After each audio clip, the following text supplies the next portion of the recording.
Okay, that is midday prayer. Saint Demetrius's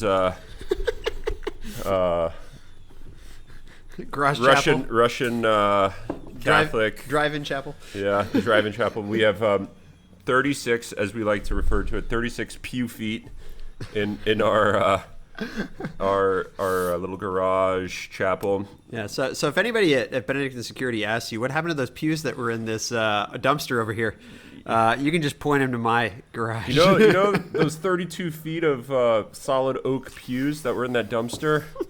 Where do those go? Yeah, it does look kind of like a chapel here. Sort of like a chapel after, some drunk Russian guy came in and sort of threw a fit. Was looking for 3,000 rubles. So it might be hidden somewhere. This is we're not sort of playing around. This is true. We do have pews in the garage that we took out of a dumpster. Yeah, but there's no notes in the pews that say anything to my little chicken. Yeah, that's right. This is all pews that go way back, as we'll see from the first ordeal. Okay. So, should we jumped over a really important part at the end in the delirium chapter of book 8, because here we're going to do book 9, which is entitled the preliminary investigation. Right? Yeah. So that's our podcast for today. But we do want to start in delirium because we didn't really talk about the really important. I mean, we did talk a little bit. I mean, we quoted Grushenka here in 498, 499 about forgiveness. The world's a good place. I'm very good. Right. But really, I don't think we quite got the heart of it, where it took place, where this conversion sort of began with Alyosha, right? I mean, she even says, again, right? He said something to me I shall remember all my life. It begins there, but it really kind of solidifies itself in her finally loving Mitya, and they're loving each other in a non-lustful way, but in a real and true way that's seeking virtue. Yeah, right? Yeah. I mean, it's what his hope had always been, right? To have a life with her that was in virtue. And this kind of shows, I think, that again, Mitya and Alyosha are kind of the same, because it was Alyosha who first saw the goodness in Grushenka. Yeah. But maybe Mitya saw it before, right? And he was the guy who was after her, not because she was beautiful, which is the reason Fyodor was after her, but because she was good. And maybe this is why he sort of chased her down in this way and talked about his virtuous life he's going to live. All he did was kiss her foot the first time, right? I mean, he didn't try to buy her in a sort of a prostitute kind of way, right? I wonder if he was even trying to do that. It almost seems like, knowing Mitya better now, I feel like he wouldn't do that. And I mean, seeing his exchange earlier on in the book with Katerina. She hasn't shown up for a while, but that was interesting because it shows that, I mean, he didn't really want, how did he put it, possibilities. Right? It wasn't really the possibilities that he was in. It was more of just the control and the whole. Yeah, because she showed up ready, right? And he just got the money and handed it to her, and told her that she was free to go. And then came the big bow. So he I think he's much more complicated than meets the eye. Yeah, and much better than meets the eye. There was a line about that at the very beginning. It was about. I think it was about Ilusha's dad. Do you remember this? No, it was about Fyodor. Oh man, this is like way at the beginning. I remember you pointing this out, and I remember. Oh yeah, you know what I'm talking about? This is page 8. Page 8. Oh, this is single digits. This is the second page of the book, though. Yeah.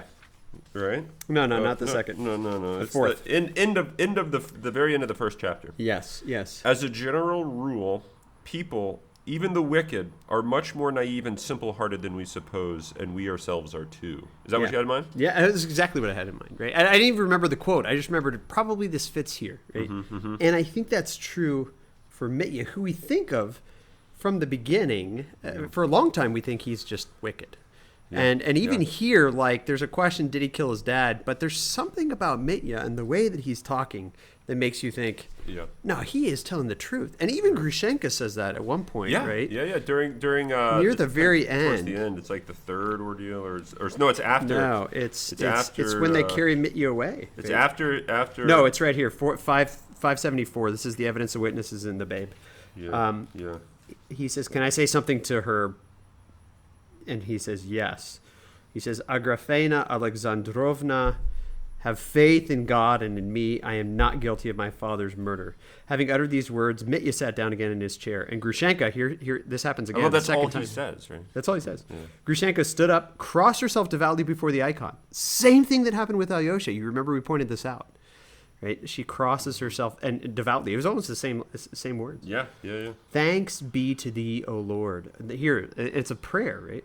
She says in a voice thrilled with emotion and still standing.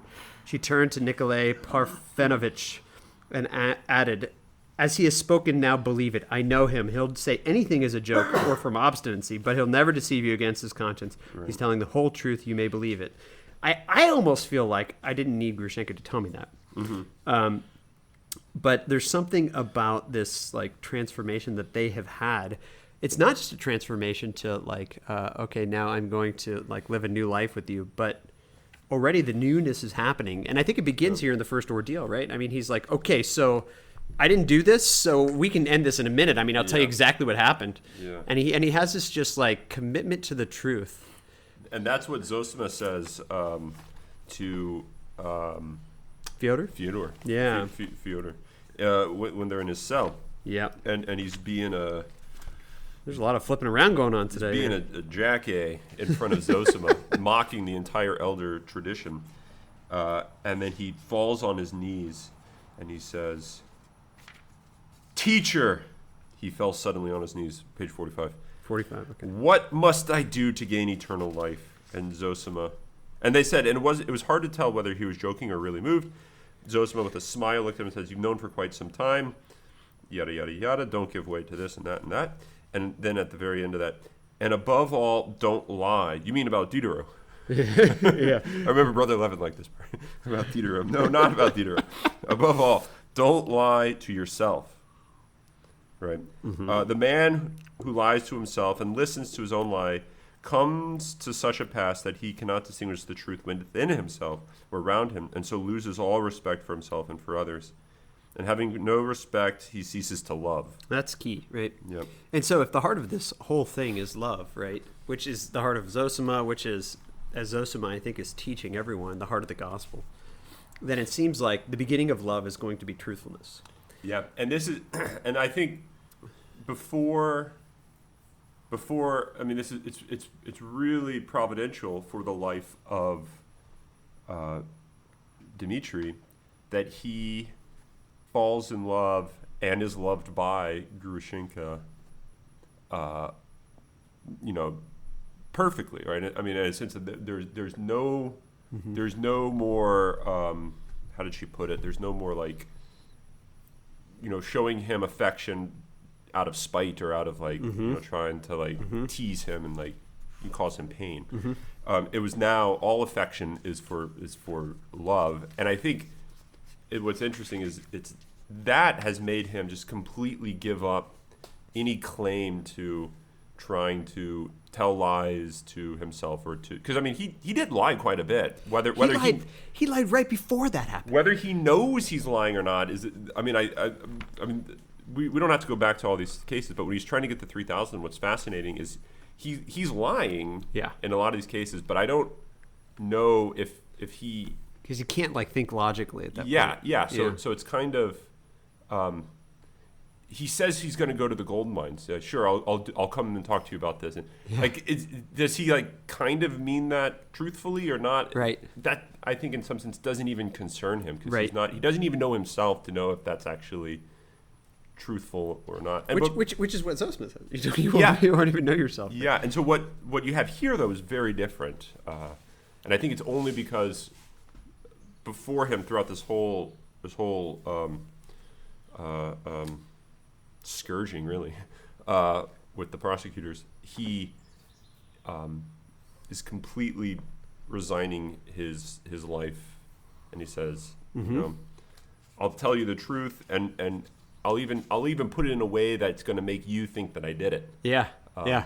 So, but here's what's interesting. Right before this happens, and this comes out later in the preliminary investigation, he lies right before it happens. Right before, so the key moment here, I think, happens on 496, 497, when Grushenka recognizes her love for Mitya. Right, and it all starts really here on 497. Mitya, how could I be such a fool as to think I could love anyone after you? Do you forgive me? So I think it's very interesting that it begins in forgiveness, right? And then she says, "Do you love me?" And then there's this passionate kiss that takes place, which is like, there's something pure about that, I think. But right before that, he was offering the Poles $3,000. Yeah. To get the hell out of her life, right? Yeah. And so 3,000 rubles, right? I'll give you 700 right now, and 2,300 later, right? And the guy, I forget, he like demanded more, or maybe he demanded the full 3,000. I don't remember what it was. I think he started lower than that. Yeah. Which just showed you how much of a scumbag and he that started guy like was. saying like, well, I don't have it. I have to. It's in the town, and and I can actually only give you like 200 right now. Yeah, but that was a lie too, right? Yeah. It wasn't in the town, and he wasn't even going to give him the money. He was going to give him the deed to the stinking forest. Yeah. That's like the heart of like his great hopes for money is this land that he has rights to, and so that happened right before Grushenka basically admitted her love for him. Yeah. After that, the investigators show up. No lies. Yeah. But check the. Okay. So it just hit me. So then when the investigators are asking him all these questions, why did you do this? Why did you do this? Why did you do this? He says, I don't know. I can't remember. Which I think is legitimately true. That like no, I think it is. Doesn't know. He didn't know what he was doing. Like he was, as we were talking about earlier, he was so out of touch with reality, with his own life, that he wasn't exactly sure why he was doing any of the stuff that he was doing. And so he, I mean, if you remember it in the woodcutter's shed. Yeah. There's that moment we talked about last time when the light shone on him and he was like, "What am I doing?" Yeah. And he realized. And then he plunges right back into the darkness. Yeah. And in fact, it says into the dark, right? Yeah. But anyway, I interrupted you. No. So I think it's once he finally understands himself, he realizes he doesn't understand his former life. Like he doesn't understand that pursuit. That why did he grab the brass pestle? Why did he go back to rub Grigori's head with the handkerchief? Yeah. He doesn't really know or is able to explain why he's doing any of this. Oh man, this reminds me of Edith Stein. Actually, I was just reading on John of the Cross, who says, when you go into the darkness, interestingly, right? It's all about night. Yeah. She says, when you go into the night, the interior night, there is like a moonlight that shines there on a new interior world that you now discover. And on top of that new interior world, you are handed back the exterior world in a brand new and transformed way. And I kind of think that's what's happening with Mitya, right? He has this transformation that takes place, and all of a sudden he sees the world again. All the stuff that made sense to him before. Why am I walking with this priest for, 3 versts to get to this, wherever the heck I'm going? Yeah. Obviously, this is why. But now he looks back and what was I doing? Like, I don't understand myself, right? Yeah. And I think that's an interesting way of looking at how, as we've been talking about in this podcast, and more than this podcast, just having eyes to see reality, right? Yeah, and I think that's probably, sin is probably incoherence. I mean, it runs counter to being. It runs counter to goodness, to unity. I mean, it is sort of the incarnation of incoherence, right? It's counter everything that makes sense in one's life. But the thing is in the midst of it, you don't, in a sense, you don't really know what you're what you're really doing. Now that doesn't mean there's no like culpability or what have you. Don't have to worry about that. But I think it's sort of like what Christ says to the Father, forgive them, they know not what they do. I think it's that type of, they're acting incoherently, and they don't know it. Yeah, and I think there's, and this goes to Grushenka's commentary, right, about forgiving. I think there's a real understanding that's taking place here of everyone in the world is good, right? Everyone is, right? Everyone has at least an onion. And that onion in and of itself shows that the person, no matter what they're doing, perhaps knows not what they do. So throughout this whole book, the theme of light it comes up here too again. And right where you were reading, right when Grushenka asks Dmitry Mitya to forgive her, that whole scene begins on top of 497. Listen, tell me who it is I love, right? So who do I love? Who is that man? A smile lighted up her face that was swollen with weeping, and her eyes shone in the half darkness. And then she finally comes to say, a falcon flew in. The man, that's the man that you love. My heart whispered to me at once. You came in, and all grew bright. Yeah. And this. So I think this idea of seeing, not seeing, light, darkness. I think this is in many ways all like a recapitulation of a lot of what's going on in like John's Gospel. It's this this idea of the light shining in the darkness, and the darkness doesn't comprehend it. Yeah. Meaning it makes no sense out of the light. Yeah. Nor itself. Right. I also think it's interesting that he is the one who makes everything grow bright. Yeah. I mean, it's Mitya. And when you think Mitya, you think, dude, this guy just beat an old man over the head. Yeah, this guy's a bushel basket. A bushel basket. He just goes over the light and just doesn't let it shine. Exactly. but it's the Alyoshenka principle. Right. Which by that I mean the exchange between Alyosha and Grushenka. That it's the one person shows to the other the light, which then reflects back. Even though the person themselves is dark. Yeah. Right. Yeah. And that's the, it's the Markle principle, right? Heaven is not. This might sound bad, but you were saying stuff that sounded bad last time. Yeah. Heaven is not purity. It's redemption. It's forgiven sinfulness. Yeah, which then bears the fruit of purity. I think like it's a mistake to think that like either all that matters is moral coherence or purity. But I think that's to place that prior to love. I think love is prior, and then purity, moral coherence is the fruits of that. Right. I think it's a temptation in modernity to say, no, love, what's love got to do with it? That's for the older listeners. That's the older listeners in the crowd. Okay.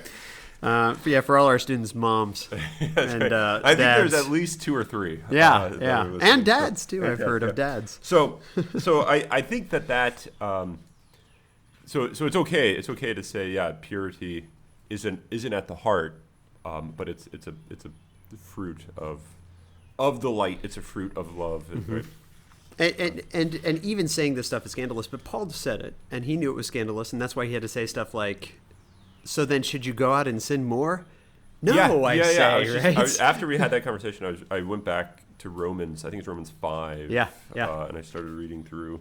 And he says that, right? And because it really sounds like, I mean, and even the words we're using, it's like, well, heck, I should go sin then so I can be redeemed. And no. That's not the way it works. Like, don't worry. That's why he died. Don't worry, you'll sin. You don't need to go out and do it. Well, we should get into this investigation, though, right? Which is the transformed Mitya, right? He's there. He's ready to tell them everything. Yeah. Right. So I think in many ways what you going back to the Mitya as carrying on the Paschal, or the at least the way of the cross.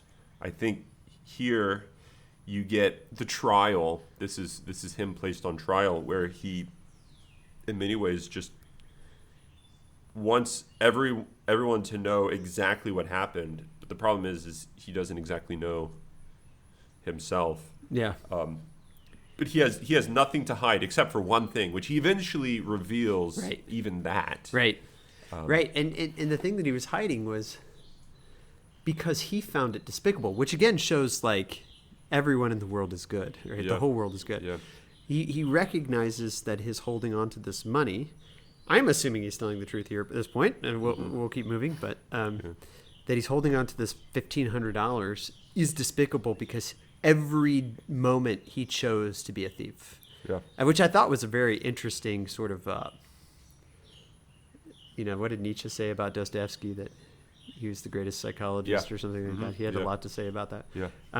Which is true, right? I mean, this idea that and it's really a point of sort of ascetical theology too, that every moment he was choosing theft. It wasn't the moment that he decided, oh, I'm going to take this. Right. But because he kept half of it and didn't give it back, every moment he knew it was around his neck. Yeah. He knew, I'm a thief. I'm being a thief right now. I'm choosing theft right now. Right.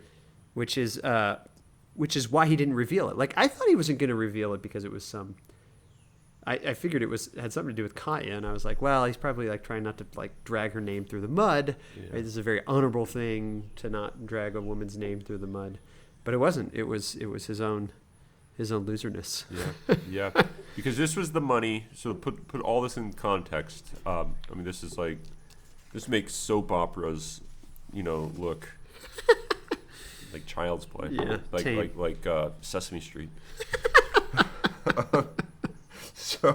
So all this in context. So the money around his neck was half of the money that he was supposed to give back to... Send to Katya's sister. Right. To repay... so why was he supposed to send it to Katya's sister? It was because... I don't remember, but...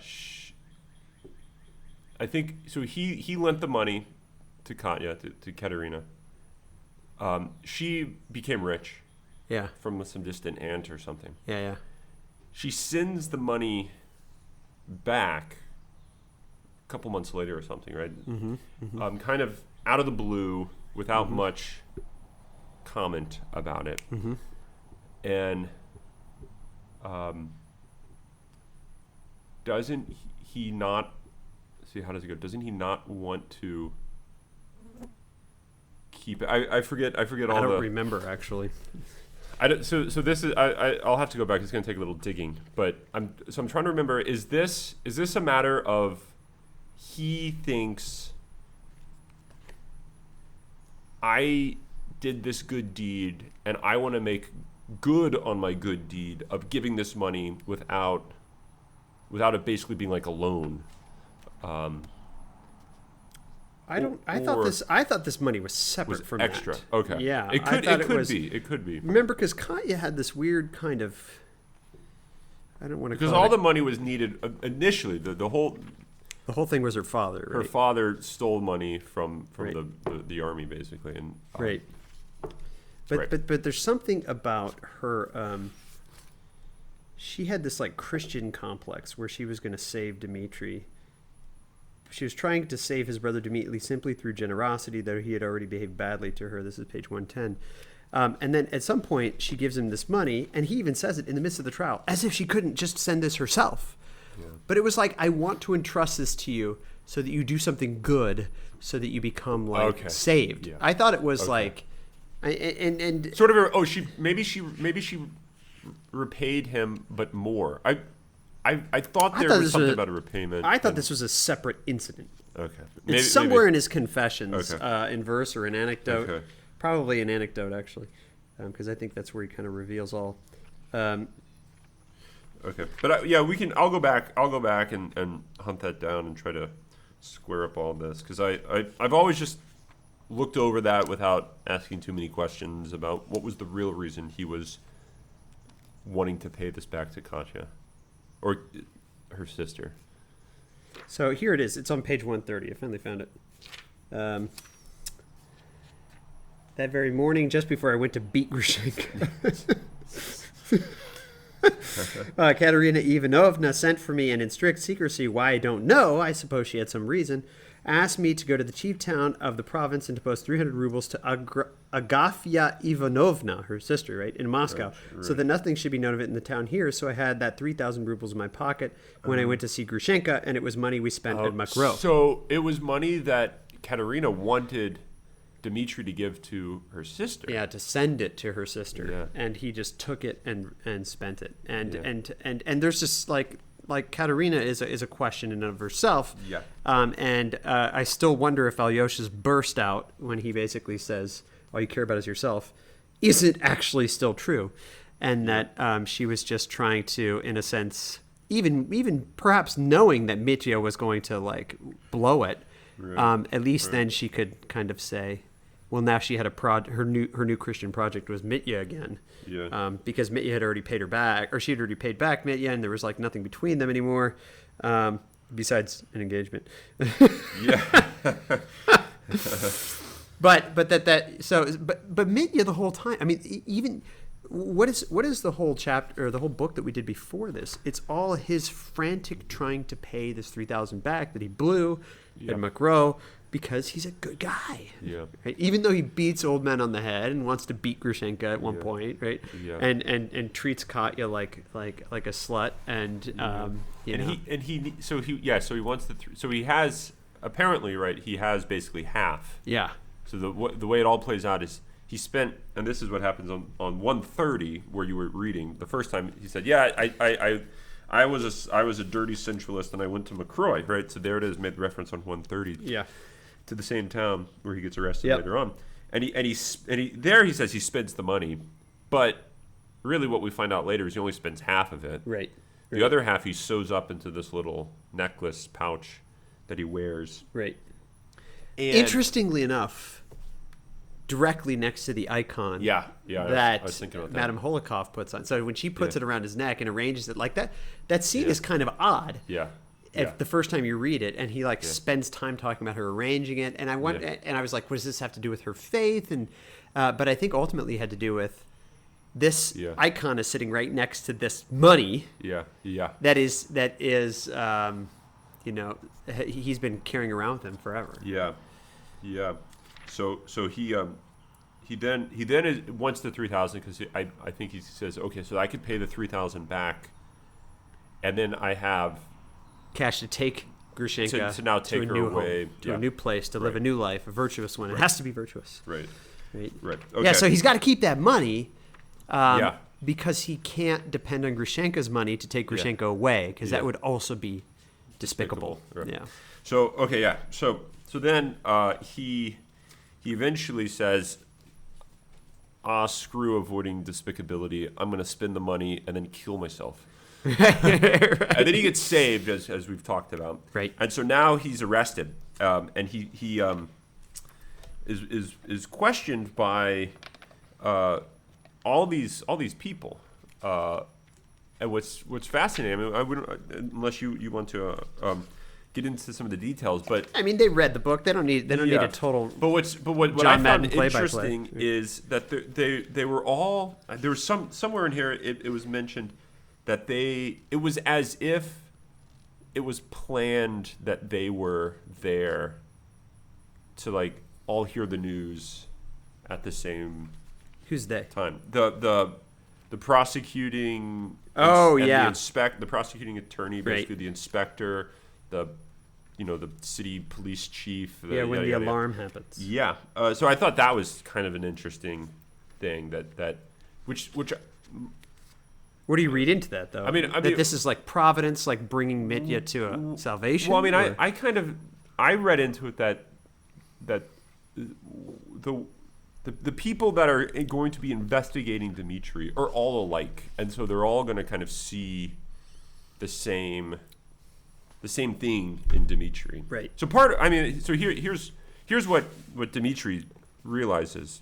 You're asking all these questions. These questions don't make sense.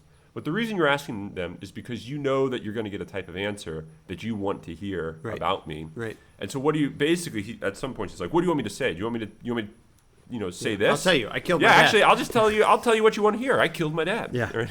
And all along, he actually, well, from what we know now, he says he really doesn't. Right. Right. So they kind of know he's joking there.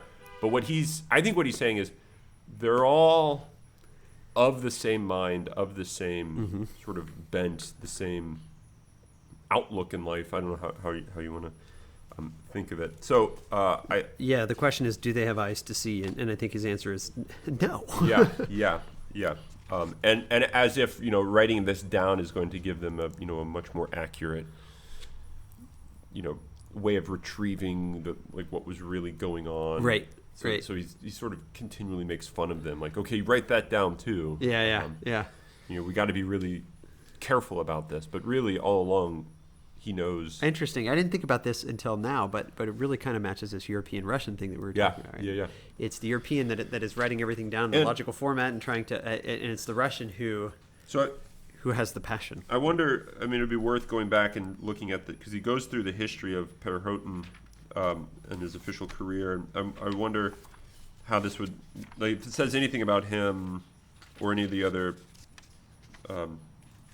folks here, where they were from, what they were like, and if that lines up more with kind of the European, quote unquote, European outlook. Well, interestingly, we don't know the town, I guess, but it seems like every other Dostoyevsky book is taking place in somewhere around St. Petersburg. Yeah. And St. Petersburg is supposedly the European town that Peter the Great, after visiting Europe, said, we're going to be Europe. And he sort of created St. Petersburg as a way to become a European nation. Yeah. And so I wonder if that has anything to do with sort of this question of Europe and Russia that keeps coming up. But I think I think one thing that's interesting, it goes back to the delirium chapter, but also throughout the rest of this book. There continually is a question of forgiveness, of love, and of suffering, and they're all linked together in some way. There's this idea that we deserve suffering. There's this other question of, am I worthy of suffering? Am I worthy of love? Am I worthy of forgiveness? Right? This goes back all the way back to Afanasy. Yeah. And when Zosima bows to him, and he says, I'm not worthy of this. And how, I mean, even a little before that, how one understands suffering, going back to Job and Ivan's conversation with Alyosha over the rebellion, with the suffering of the children, suffering of the innocents. Yeah, and Job being the place where Zosima fell in love with the scriptures. Yeah. Yep. Right? But there's this idea that Dmitri has in here, and it sounds a lot like Raskolnikov, is that his name? In Crime and Punishment. This idea that I am ready to suffer. This suffering that I'm going to go through is for the sake of, atonement for my sins, but not in a meritorious kind of way, but in a way that this is the way that I can become love, right? I mean, the very end of this book I found very compelling, and we'll get into this in a little bit, I'm sure, with the babe, but he talks, this is page 578, he says, never should I have risen of myself. There's de Lubach's Mystery of the Supernatural. Yeah. But the thunderbolt has fallen. I accept the torture of accusation and my public shame. I want to suffer, and by suffering I shall be purified. There's the purification we're talking about. Perhaps I shall be purified, gentlemen, but listen, for the last time, I'm not guilty of my father's blood. I accept my punishment, not because I killed him, but because I meant to kill him, and perhaps I really might have killed him. Yeah. And so there's this idea that I want to suffer. I want to suffer because it's in the suffering that I can, in a sense, live up to the forgiveness of everyone for me. Yeah, and I think he realizes here that, in a sense, he is guilty of the murder, at least in his heart. And I mean, if you're a Christian, read the Sermon on the Mount, man. Then you realize, if you if you say to your brother Raka, it's like you killed him. Yeah. Right. So I think this is a case where he does see that he is just as despicable and deserving of punishment as the murderer. No. More so. Okay. More. Yeah. Remember the same page, 578 at the top. Let's read it from the beginning. Okay, we're getting into the babe. Okay, gentlemen, we're all cruel. We're all monsters. We all make men weep, and mothers and babes at the breast. But of all, let it be settled here, now, of all, I am the lowest reptile. I've sworn to amend, and every day I've done the same filthy things. How many? I read that and I was like, I am Mitya. Yeah. I've sworn to amend, and every day I do the same filthy things, right? Yeah. And so what does he need? He needs something, a blow of destiny to catch them with a noose and bind them by force from without, right? Such men need that. But I think the recognition that he should make is that every man needs that, right? Right. And that, and here you start asking the question of like, what does suffering have to do with goodness or with love? And it is the thing that makes you rise, because you cannot rise of yourself, as he says, right?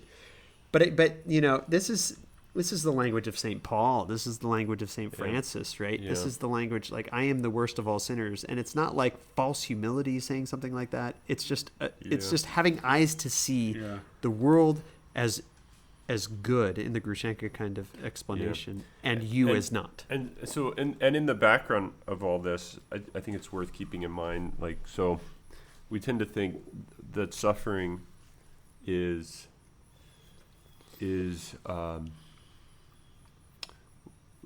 result of being a monster, being sinful. Mm-hmm. But I wonder if what's going on throughout this whole book is here's a gift to the sinful person. They can suffer because of their sin, and it's actually suffering itself. Look at Job. Job was no sinner. Yeah. All things considered. Right. And you look at the children in Ivan's rebellion chapter. Yeah. And I think what you have to ask is, why do they suffer? Are they monsters? Are they monsters? And I think there's a deeper understanding of suffering and the point of suffering when you think about it not simply as like a means to something, but you like see it as the perfect occasion. I don't know if occasion's the right word. The perfect participation in love. And now you might think that's the type of love I don't want. But when you look at the crucifixion, I think what you see is this is not simply a means to something great. So it's not that Christ underwent all this suffering as a means to something great. He had to get rid of all the bad stuff in order to in a sense that's stuff. Like atonement theory of incarnation and like the passion, the whole, like God was so pissed off and then he took off his anger on Christ. Yeah. Ratzinger has some bad things to say about that. Yeah. So so I think like this is why, like, what's fascinating about Job, and he'll never fully understand this, is that is to undergo that type of suffering is to participate in the life of Christ by the mere suffering of this. Because I think this is kind of what I was getting at, but I didn't know I was getting at it until just now, is that suffering and love are in some sense identified with each other. Right? Yeah. Otherwise, the cross would not be the greatest revelation of love, which God is. Yeah. Right. Yeah. I think that's think it's a Balthasarian point, right? Either the cross is a revelation of God, or it's like some instrumental means to something. Yeah, and if it's a revelation of God, it's a revelation of being. Yeah, and therefore of man. Right, and so what is it most fully to be? It's to love, and what is it to love? And then you see, this suffering man. Yeah. Right. Yeah. Yeah. I think that Mitya is recognizing this, and Grushenka too. I mean, throughout this book, there's this kind of movement towards, okay, I'm losing this investigation. It's all going against me. He even says at one point, God is against me. Yeah. Right.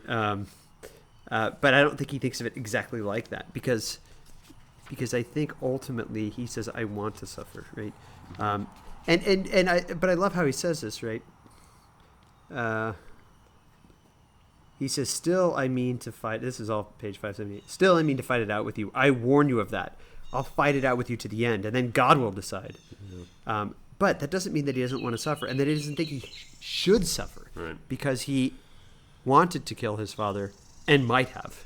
Right, yeah. If given enough time or the right situation. I mean, he almost did, right? He kicked his face in. We've been talking about that. I mean, in a sense, he tried to kill him, right?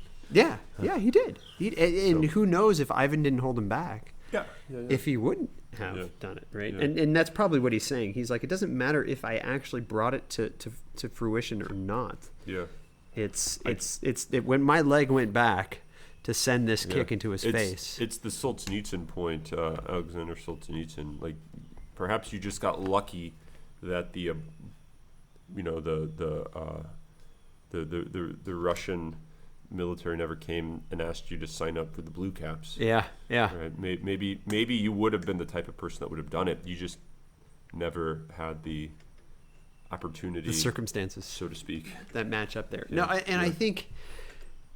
In some real sense, I think that what Dostoyevsky is trying to say is to truly love people is to recognize that no matter what they've done, you could do that too.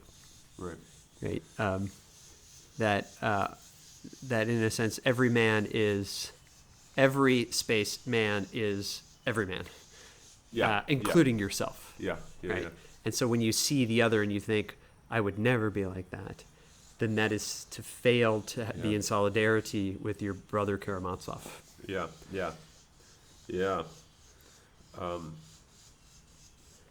Should we say something about his dream? That's good. Yeah, no.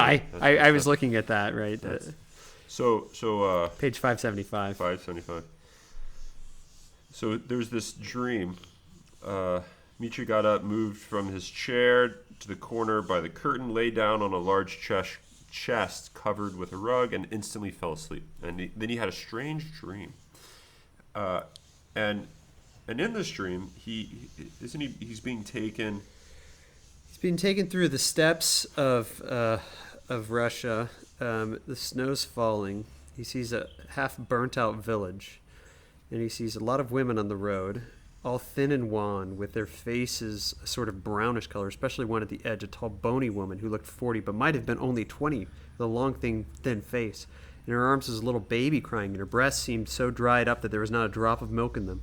And the child cried and held out its little bare arms with its little fists blue from cold. Right, so this is like scene of like the most pathetic suffering, really reminiscent of Ivan's Rebellion chapter. Right, really reminiscent of that. And he says, why are they crying? What's going on? It's the babe. The babe's weeping. And he says, but why? Why don't they take care of it? Why don't they wrap it up? It's cold. Its little clothes are frozen and don't warm it. And then he starts asking more like existential questions. And at first, I love that it's noted that Mitya was pleased that the peasant called the child a babe. Yeah. Right. It seemed more. There seemed more pity in it. Mm-hmm. Right. And pity becomes the heart of this. Yeah. Right. And then he said, "But why is it? Why?" Foolish Mitya still persisted. Why, they're poor people, burnt out. They've no bread. They're begging because they've been burnt out. Here's the logical guy, right? The driver. Yeah. No, Mitya, as it were, still did not understand. Tell me why it is these poor mothers stand there, why are people poor? Right? All of a sudden he switches to this like general question, which is a question. This is the question, the problem of evil in a sense, right? Yeah. Why is the babe poor? Why is the step barren? Why don't they hug each other and kiss? Why don't they sing songs of joy? Why are they so dark from black misery? Why don't they feed the babe? And then I think the money, this is the money paragraph. I'm just going to read it. Yeah, go for it. And he felt that though his questions were unreasonable and senseless. There we go, right? Love and reason again. There's a chapter of a book right there, Love and Reason. Those questions were unreasonable and senseless, yet he wanted to ask just that. And he had to ask it just in that way. And he felt that a passion of pity, such as he had never known before, was rising in his heart, that he wanted to cry, that he wanted to do something for them all. Anytime you see like all, you think Zosima, Markel, right? Yeah. So that the babe should weep no more, so that the dark-faced, dried-up mother should not weep, so that no one should shed tears again from that moment. And he wanted to do it at once, regardless of all obstacles. This is my favorite line. With all the recklessness of the Karamazovs. Yeah. Right. So what is the Karamazov? Like I think this is pointing out Dostoyevsky or the narrator or both, their thought of the Karamazovs. You look at this Karamazovs. This is the redemption of the Karamazov blood lineage. Yeah. Right here. Yeah. Because what are they? There's a whole section dedicated to them just called the sensualists. Yeah. Right? And what are they? They are passionate about something. Lust, wrath, whatever, right? Whatever it happens to be. But they don't have to be passionate about that. They will be passionate, but they don't have to be passionate about that. They can be passionate about love, right? And I think the recklessness of the Karamazovs, going back to that whole explanation of Alyosha after the death and the early stinking of Zosima, and how he says, he says it like he repeats himself, and he says, and I'll say it a third time, it's good that he was not reasonable at this point. It's good that he loved. And there's something about, I think what Dostoevsky is saying here is, and I think this is teaching me, and I think I agree with him, is that the human person, to be a passionless robot, a Vulcan, if you want to put it that way, is not human. That the human is passionate, and that the passions aren't in and of themselves evil, and they're not merely neutral either, which most people want to say, I think. I've learned from David L. Schindler, Sr. here, that neutrality is always a bad word. Yeah. Instead, they're good. And in order to be a truly human person, you have to be recklessly loving. Yeah. Right? And then, this is, 576, incredible page here. Yeah, it is. So it goes on. And I'm coming with you. I won't leave you now for the rest of my life. I'm coming with you. He heard close behind him Grushenka's tender voice. Right, so here comes Grushenka, thrilling with emotion. And his heart glowed, and he struggled forward towards the light. And he longed to live. Mm-hmm. To live. Remember, the same guy that was going to kill himself. Yeah. Right. Actually, about this time. Yeah, because he had just looked out the window and remembered that he was. This is like the dream of the ridiculous man. Yeah. Yeah, it is. Actually, it's exactly like it. Yeah. And he longed to live, to go on and on towards the new beckoning light, and to hasten now at once. Yeah. And then all of a sudden, he wakes up. And he's in a horrible spot. Oh, wait a second, I'm on trial. Yeah. But he doesn't recognize that. What does he recognize? Completely new light now. He has a completely new light. And his first question is, who put that pillow under my head? Yeah, who was so kind to me? Right. Who put that where? He basically never finds out. But look how this chapter ends. I've had a good dream, gentlemen, he said in a strange voice with a new light as of joy. There is joy in his face. Mm-hmm. Right? Mm-hmm. I mean, completely living by a new way now. Yeah. And what's interesting is what sort of solidifies this is that someone put a pillar under his head. Yeah, and then it goes on and he says, we're all cruel, we're all monsters, I'm worst of all, right? And this is this is the next page, right? The next page he goes on to make that. Yeah, and his language in the final chapter here. And he apologizes to Grushenka, says, forgive me. Yeah. right? And, ruining you. 2 points. 2 points. Ruining you with my love. Yeah. But 2 points. 2 points that we've been talking about a lot in this. First, okay, so they're getting the witnesses. This is before this dream. The witnesses are coming through. Finally, they get what's his name? They start with the bartender, innkeeper, the guy. Yeah, the guy that Mitya does not like. Trifon? Yeah. Where is that? Where he's interviewed? It's at the top. Oh, here it is. Okay, 568. Okay, Trifon. They start with him. Then they move on to the peasants and Andrei, Kalganov, the Poles. Then old Maximov, and only at the end comes Grushenka. And this is very interesting. So she's sick. She's feeling sick. The first symptom of the long illness which followed that night, which I think is going to come up later. As she entered the room, 572 at the bottom, Grushenka only glanced for an instant at Mitya, who looked at her uneasily. Now, what is the unease? Is it about this? Is it about this trial, or is it about wondering, is Grushenka still with me here? But her face reassured him at once. This idea of, and I think the face is a really important thing going on here too, right? Yeah. Her face reassured him at once. So she is like this light that comes into his world again.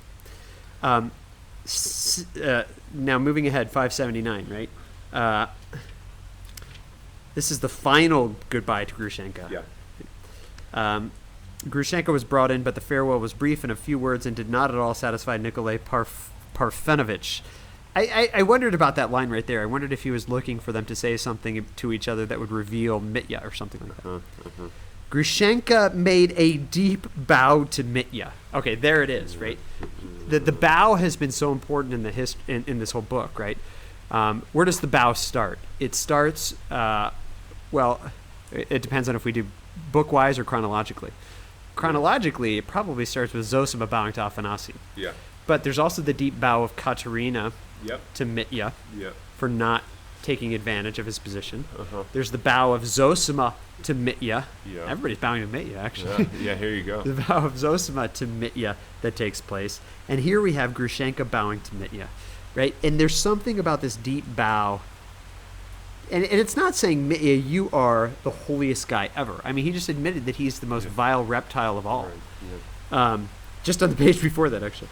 But rather it has to do with this suffering, forgiveness, and love, right? I mean, that's what it has to do with.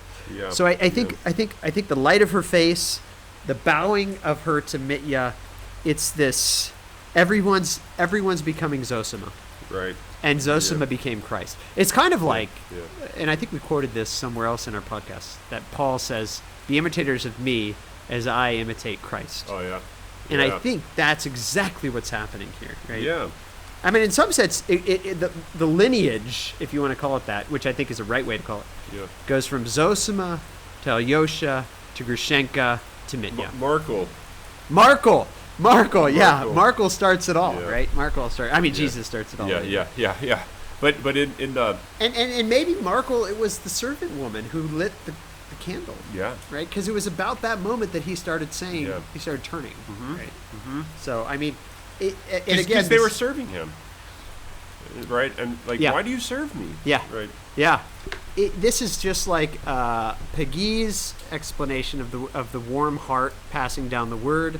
This is just like Chekhov, another good Russian.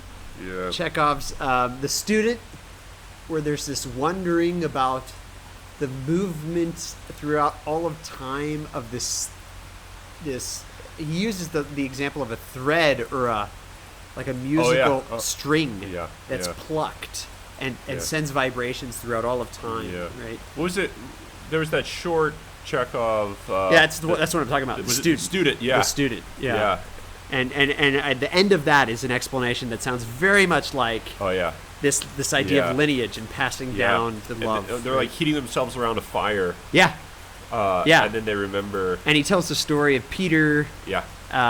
and the woman is moved to tears, and because the woman is moved to tears, he realizes, oh shoot, this actually is living in her. It's now. Yeah. And the beautiful explanation Chekhov gives at the end of that, which is very interesting, because Chekhov, from what I understand, was an unbeliever. I don't know exactly what that means, given Gabriel Marcel, but seems to be the way that I understand it. Right? Yeah. So what do you make of the very end of this whole book here? Kalganov. Yeah. So let's review Kalganov as the character a little bit first. I think maybe that'll be helpful. Kalganov is the guy. He's there at Zosima's cell, isn't he? I think so. He comes with Musov, right? And he's kind of seen as like a young, quasi-atheistic, cynical guy. He doesn't seem to show up again until the night with the Poles. Yep. Yeah. And then he's there. Grushenka's like giving him all this attention. He doesn't care. The girl that everybody's, literally about to murder each other for. Right. She's like combing his hair and stroking him, and he doesn't care at all. But he does like Mitya for some reason. A lot of people like Mitya. Have you noticed that too? Yeah. The peasants that he stays with like him, right? Yeah. And there's an understanding that the peasants have some sort of like a clear sight. Yeah, clear sight, a union with the truth that others don't, right? Going all the way back to Zosima's 2 chapters, the peasant woman of faith and the lady of little faith. Right? Yeah, or going back to Jesus choosing fishermen.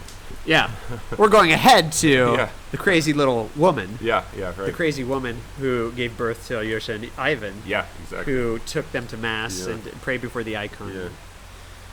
Yeah. So Kalganov is an interesting character. So I wonder if Kalganov does not have the eyes to see yet, but he does in some sense love Mitya, right? And this is why he comes. So there's this interesting contrast that happens on page 580. Trifon Borosovich, Mitya says goodbye, and he just looks at him with a sad, foul face, kind of angry, and and we already know he's a loser. All he wants to do is take Mitya's money while he's drunk anyway. And then he hears goodbye, Dmitry Fyodorovich, goodbye, and comes running up as Kalganov. He grabs him by the hand until the cart runs away, and he's like the last guy to basically encounter Mitya before he goes to prison. Right. And let me read this, and then we can talk about it. The cart moved, their hands parted, the bell began ringing, and Mitya was driven off. Kalganov ran back, sat down in a corner, bent his head, hid his face in his hands, and burst out crying. For a long while he sat like that, crying as though he were a little boy instead of a young man of 20. Oh, he believed almost without doubt in Mitya's guilt. That's interesting. Yeah. What are these people? What can men be after this? He exclaimed, which are interesting questions to ask. Incoherently, in bitter despondency, almost despair. At that moment he had no desire to live. Is it worth it? Is it worth it? Exclaimed the boy in his grief. There's that question of worth again, right? And the question of the desire to live, which is he's not even the one in prison. Mitya just went to prison, and it said, and you just read that part, right? He longed to live, to go on towards the new beckoning light, right? And so there's this contrast, I think, between Kalganov and Mitya. So here's one interpretation, which I'm just going to fly, given we have like 2 minutes left to wrap this up. You can view Mitya's life in one of two ways, and this is going to come up much clearer when we actually get to the trial. Okay. But if you see him as guilty, and part of I think what's at stake is the evidence doesn't give you an answer to whether he's guilty. Whether you think he's guilty or not is going to give you a view on what the evidence is and what it means. Right. So I think this is what's at stake here is Dmitry guilty? Here, if you take Dmitry to be guilty, you could say there can be no point in living. There can be nothing but despair. It looks like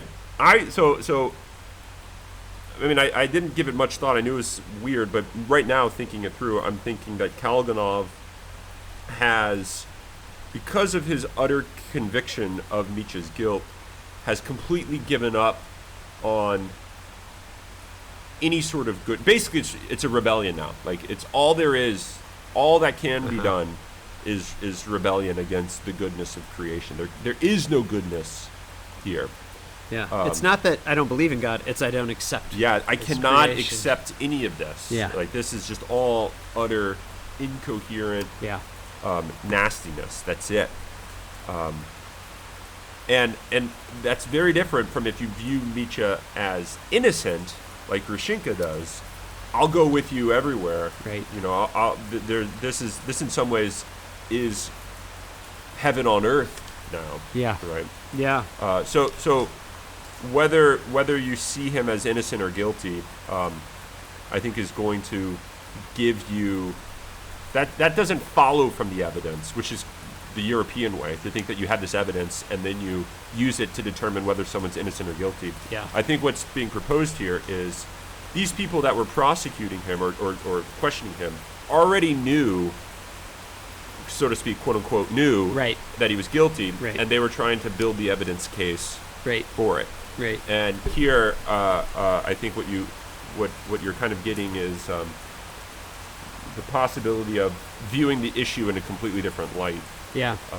I also think there's a question of freedom here too. I mean, going back to Zosima's conversation with the mysterious stranger about freedom, right? Yeah. And he just wants to live this life of freedom. And Zosima talks about what a monk is and how nowadays people think freedom is being able to do whatever you desire, but that's actually slavery. Yeah. And that true freedom is this freedom of a love, of an ability to be able to love, right? Yeah. And to give.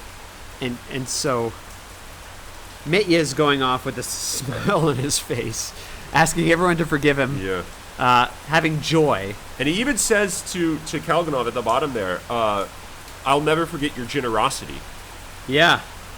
What generosity? Yeah. Was it this moment of grabbing his hand? I mean, I kind of wonder if that's what he's talking about, right? Because it says Mitya had time to seize and press his hand right before that, right?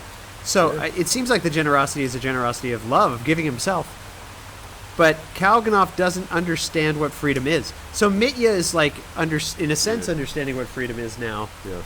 Because he's living freely, even though he's going to prison. Yeah. Whereas Kalganov is not going to prison, but is enslaved to whatever, his own desires in some sense. I mean, that kind of comes out in the orgy/feast, right? Yeah. But there's something good about him too. I mean, he's the one who called the Poles out on cheating his buddy. Yeah.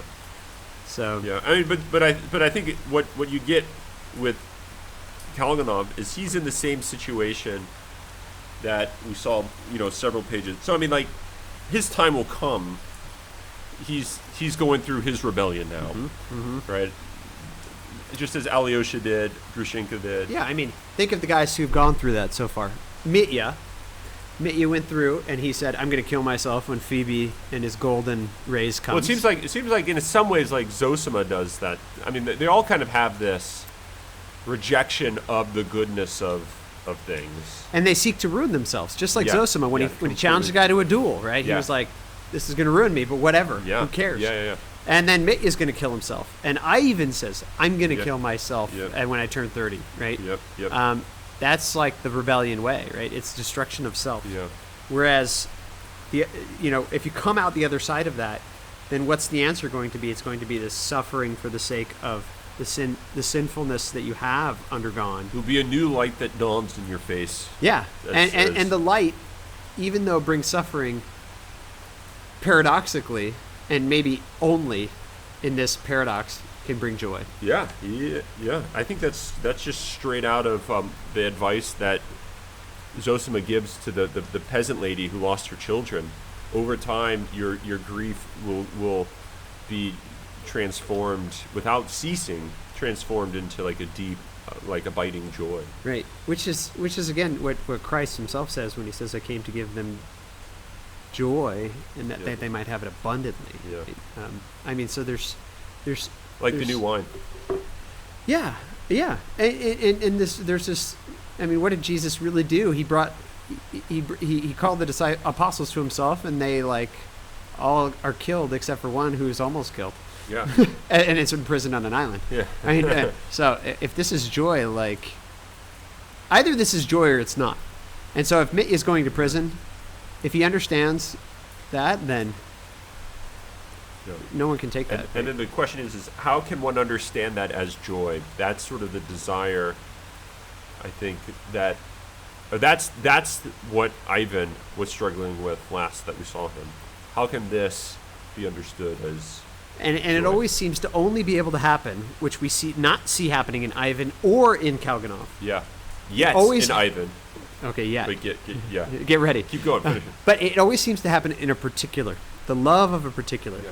Zosima and Afanasy. Alyosha and Zosima and Grushenka. Grushenka and Alyosha and Mitya. Yeah. Mitya and Grushenka. Yeah. Right? All of this, the only way that this actually takes place is if there's a love of a particular face. Yeah, yeah. Oh, that's great. Okay, well, we'll leave you with that. Hopefully you can hear the rain pouring. Yeah, it's been pouring for a while here. So, there you go.